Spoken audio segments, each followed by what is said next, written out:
Americans are drowning in debt. Here's why. Debt, a word that sends chills down the spine of many Americans. In 2024, debt has reached unprecedented levels, leaving millions struggling to stay afloat. But how did we get here? In this video, we'll dive deep into why Americans are drowning in debt and what you can do to protect yourself. Stick around, because this is a story that affects us all. Welcome back, everyone. Today, we're tackling the pressing issue of why Americans are drowning in debt in 2024. It's crucial to understand the underlying reasons behind this financial crisis. As of the first quarter of 2024, American households carried a total of $17.987 trillion of debt. Households had an average debt of $104,215 as of 2023. Mortgages accounted for 70% of consumer debt, with the average mortgage debt reaching $244,498 in 2023. Credit card debt slightly decreased to $1.115 trillion in Q1 2024, with average balances per consumer at $6,501 as of Q3 2023. This analysis from the Motley Fool Ascent cuts through the economic aftermath of inflation and supply chain issues to offer a comprehensive snapshot of where American households stand in terms of their financial obligations. Numerous individuals burdened by significant debt are grappling with the daunting task of making ends meet. They face hardships in meeting rent or mortgage obligations, servicing college loans, settling car loan dues, not to mention tackling overwhelming credit card debts.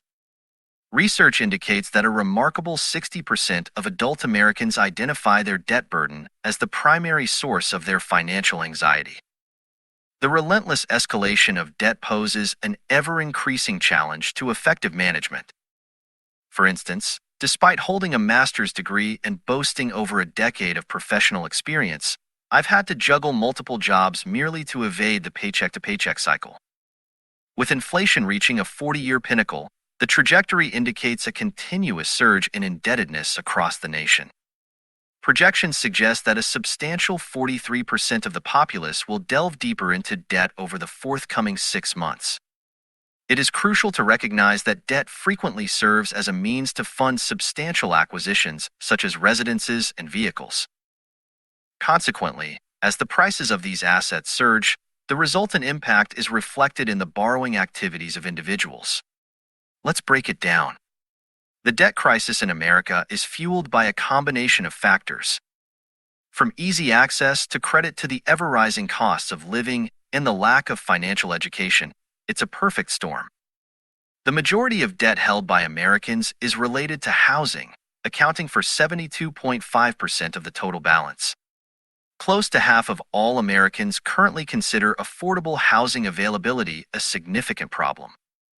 The pandemic led to substantial growth in house prices, partly due to limited housing supply, resulting in increased competition and high prices.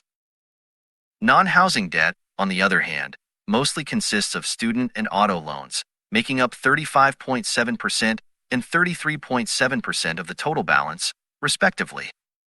The cost of college education has markedly increased over the years, with tuition at public four-year institutions rising by 179.2% between 2000 and 2020.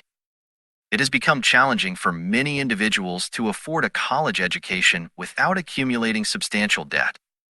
President Biden recently announced the cancellation of $10,000 in federal student loans for borrowers earning less than $125,000 annually. Moreover, the serious delinquency rate for student loans has surpassed that of credit card debt.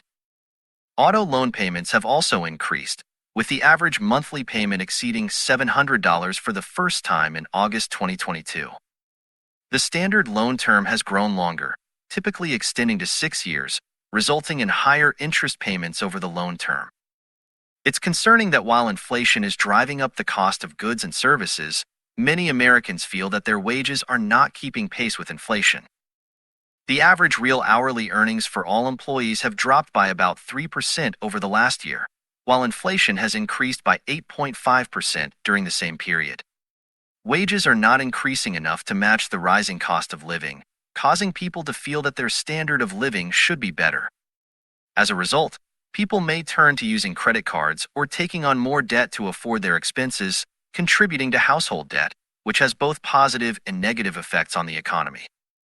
On the one hand, it boosts consumer spending, which accounts for almost 70% of the total United States GDP. On the other hand, excessive household debt has been linked to economic downturns.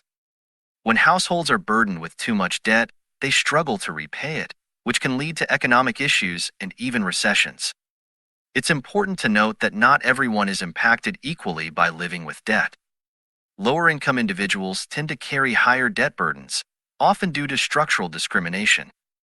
The financial disparity in accessing financial products is influenced by historical discrimination, with people of different races facing varying levels of debt relative to their physical assets. For example, the debt-to-asset ratio is 115.5% for Blacks, 65.8% for Latinos, and 98% for other races, compared to just 49.3% for whites. This disparity is exacerbated for individuals with lower incomes and credit scores, making it difficult for them to access traditional credit like credit cards and mortgage loans. The available credit for these individuals tends to come with higher interest rates and costs. In some cases, they may resort to expensive alternative financial services such as payday or title loans. Many families, previously secure in the middle class, find themselves struggling with debt due to unforeseen economic challenges like job loss and are facing difficulties in financing mortgages, car payments, and student loans. Although household debt in America is at a record high, it does not warrant panic at the moment. However, it does necessitate attention and concern. It is crucial for policymakers and financial leaders to monitor and address the challenges faced by various demographics.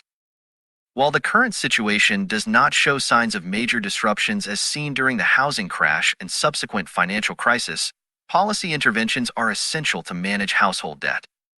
Outdated practices like wage garnishment, which disproportionately affect individuals with high debt loads, need policy updates. Currently, only $217.50 of an individual's weekly paycheck is protected at the federal level, a figure that has not been revised since the late 60s. Updating this protection to at least $1,000 per week would support individuals in managing their debts responsibly while meeting their financial obligations. Additionally, reinstating the Child Tax Credit Program, which was expanded under the American Rescue Plan of 2021, can help alleviate household debt. A significant percentage of this credit was found to be used for paying down debts, providing financial relief and stability to many households. The government's involvement in addressing specific types of debt, such as medical debt owed by millions of Americans, is crucial. Expanding Medicaid in states where it is currently limited could help mitigate the increase in medical debt.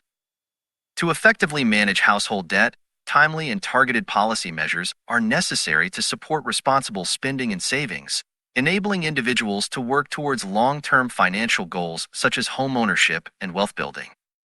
To wrap it up, it's clear that Americans are struggling with debt for a multitude of reasons. The key takeaway?